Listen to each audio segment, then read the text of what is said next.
So we are standing in front of 409. It says 40, but it's 409 Beach Street. And we were recently at a hearing in front of Judge Kropp where the tenant had invoked the law of implied habitability, escrowed her money for repairs that are needed to the property. And meantime, the owner of the property, Mr. Charles Watson, filed a lawsuit to collect the rent money in opposition to actually coming here to do anything to the house. And what's created here today, the gal was ordered to send a check to the landlord. She deposited the money in an escrow account as the law accounts for,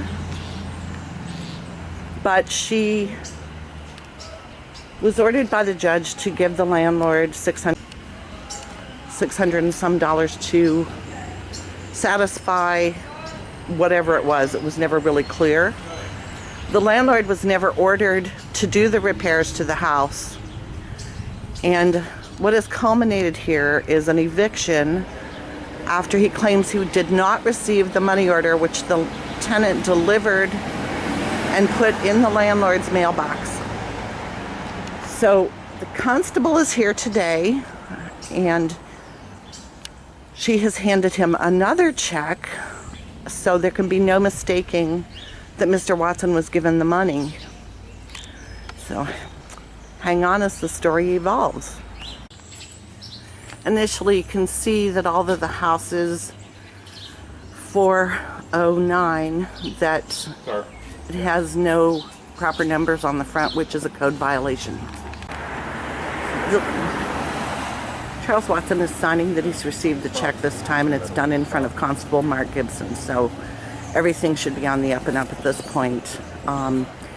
Probably a good idea when you're in a situation like this to make sure that you have a witness to the transfer, or send your check certified mail return receipt. It really eliminates any of the confusion. This has been somewhat of a confusing situation. The money order, $672.80. Okay. All right. Here's a receipt. And that receipt you got for that money order, my advice to you is to hold on to both of them.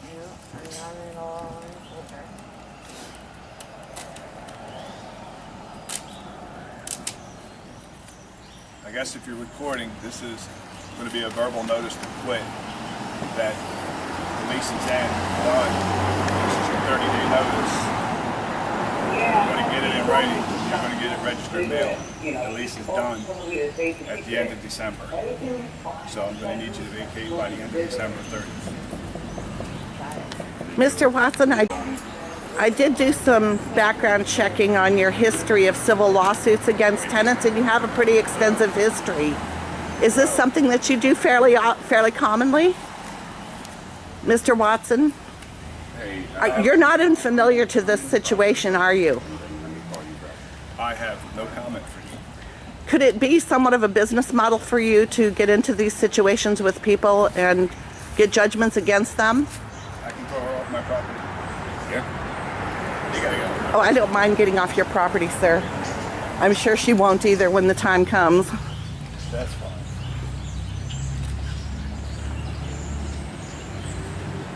Good. Yep, we're good. I'll be in touch with the notice to quit. Like I said, with that other money order, my advice to you is to track that other money order and find out where it's at, if it's been cashed or whatever, and try to get it back. And if I get it, I should do what with it? You should return Mail it to her. to her? You should return it to her. That is correct. I mean, if it got a signature on it, if it went to a bank, then you go down to the police station and get it. Probably go down to the police station and change it down. All right. All right. Good advice from Constable Gibson. So you dropped the check off for him. Yes. I'm no judge. I'm only a messenger. And Working. So I'm sorry we had an interruption in the camera here, but you had every intention of filing an appeal, and then the eviction notice came before 30 days. Yes. You never got notice in the mail that he was planning an eviction. No. And legally, I'm not sure how he could have evicted when you hadn't had 30 days to either pay or appeal. Yes. Nevertheless, we moved forward from there, and now he's gotten the eviction, has been registered. He's here to collect his house back, and you were instructed to give him another check. Yes. So all told, you have given Mr. Watson, What is it? Almost $1,300? $1,300, and still he's made no repairs to your property. Not one. You had the codes inspector here. He also identified many health and safety issues with your property, Yes. and none of that's been taken care of. No. I'm sure you're looking forward to moving, but while you're Yes. here, you need to be as safe as you can be, and we need to get the word out about this guy. And we're going to go take a look now at some of the conditions that Kendra and her family have been living with. Yes. Where all the mold and stuff. So there must be mold behind the kitchen sink, because this is where the kitchen sink is. Okay. So, and the bathroom's right above it. So everything must be a leak or something that's making this wall bow out. It's a little difficult to see the bow on the camera lens, but it's definitely got a big bow there. And of course, behind you. we've got chipped paint, and we've got you know, Yes. I can identify multiple codes violations just standing out here, and we haven't even gone in yet. So, welcome to the slum property of Charles Watson, located at 409 Beach Street in Pottstown, Pennsylvania. As I mentioned earlier, Mr. Watson declined to speak with me. So I only have the tenant's side of the story, and she definitely followed all the proper legal procedures. Here's the matching windowsill. It's in the same conditions as the entry to the door. I don't even want to open it, but it's just, he probably just painted over, crumbling, like, you can feel it. Oh gosh, I can hear it. He just painted over it. He didn't, you know. Crumbling plaster that's been wet. Yeah, he could have drywalled this wall, but he just put paint over it, so that's coming apart. If you touch on this, see this whole square right here? That is where the tub is, and it moves. So at any time when you're in the bathtub, you can just come into the kitchen. So ostensibly the tub, it's probably really wet in there, and so are the studs or the floor joists, I mean. Yeah, I think he just put like a fix-a-tub or something over whatever was there, or I don't know, but you could see the mold through the grout, like you can see it coming through. The floor is all like, you know, moldy. From here, Katie, you can see the ceiling bowing. Yes. Yeah.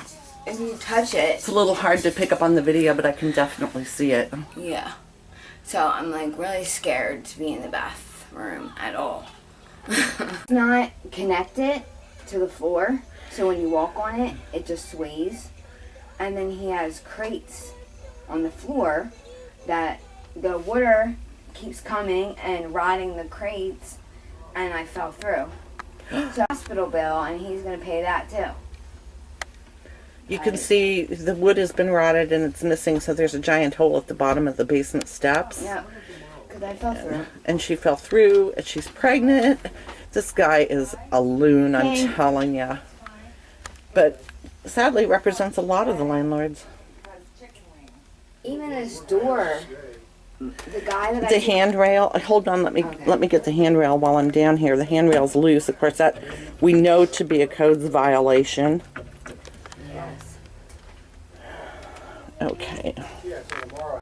Okay. Oh. You were starting to say when Oh yeah, when I went down the stairs, you know, the thing sways, it's very unstable, and I fell through the crate and injured myself. So I had to go to the hospital. And the door isn't safe either because I can't open it sometimes. I can't lock it, so I can't secure my house because, you know, people can go through the basement. Yeah. Especially when Lawrence isn't here, I don't feel safe. And safety and being able to lock your doors in this day and age are really important. Yeah, especially in Pottstown. So, hated at night. So we're in the upstairs bathroom now that's right above the kitchen. The floor is spongy. Definitely doesn't feel safe. It feels like something you could end up Falling through. in the kitchen sink if you're not careful.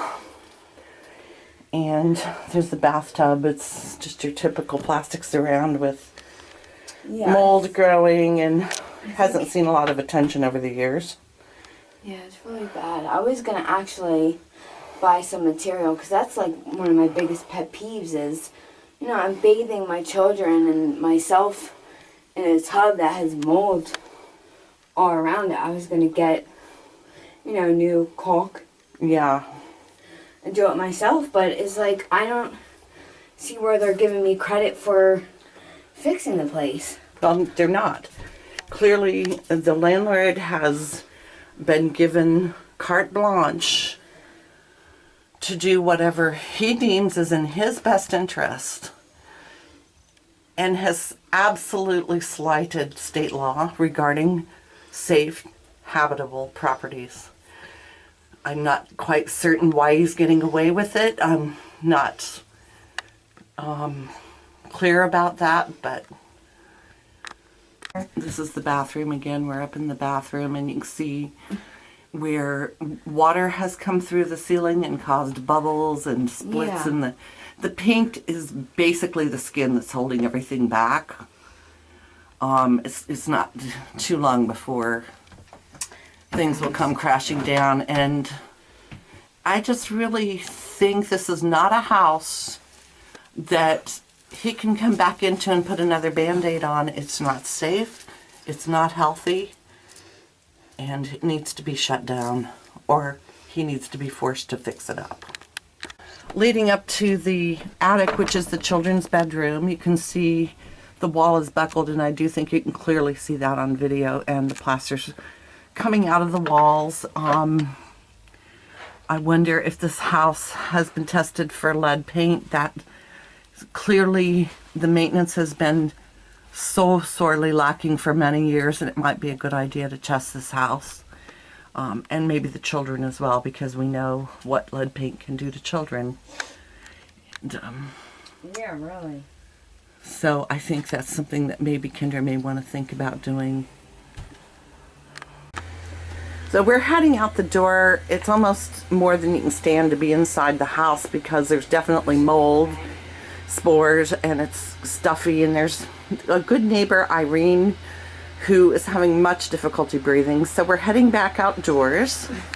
Wait, tell me when it's on. Oh. Wednesday of last week, I went to Judge Crop's to hand him the appeal from the main courthouse and the copy of the money order, because I knew Charles was going to say that he didn't get it. When Mark Gibson called the court, they originally said that they didn't have anything, any paperwork, that I didn't drop anything off, and then they said that they didn't have a copy of the money order, which I specifically made copies and, you know, handed out everything that I was supposed to, and said to them, here's a copy of the receipt, just because I know he's going to say he didn't get it. And the judge ordered that I still be evicted, even though I could show a copy of the money order. Charles was saying he didn't receive it. So Kendra approached legal aid and needed some help with this issue with Charles Watson, and legal aid found that she was income eligible. And what happened next, Kendra? They told me it was a conflict of interest. So that usually means that the other party has used or is using legal aid services. And then the question becomes, he is making income off of several rental properties. He has properties in Bridgeport as well, and has what I would probably deem a substantial income from these properties. How is it that he is accessing legal aid? That question hangs in the air, and we'll see what we can find out. Yes. You know, a mop that steam cleans, because I don't know what to do. And now I feel like the carpet, like when you walk on it, I think the mold's coming through the carpet. Oh, sure. So I'm thinking about going and getting a carpet cleaner, but is that going to be, No. I think looking for another place to live is a really, really good move, and the sooner the better, because this is not healthy. And I want to make the commentary that this is a very difficult situation in Pottstown. The housing stock is depleted for the many, many years that these slumlords have not been forced to maintain and do the right thing.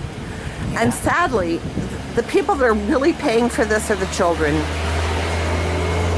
It's really, environmental illnesses are a giant problem in Pottstown. I've spoken with a local doctor, and I know this to be the case. I'm imploring the borough and the slumlords to step up and do the right thing. This is Golden Cockroach, Katie Jackson, and it is Wednesday, November the 12th. Thank you, everybody.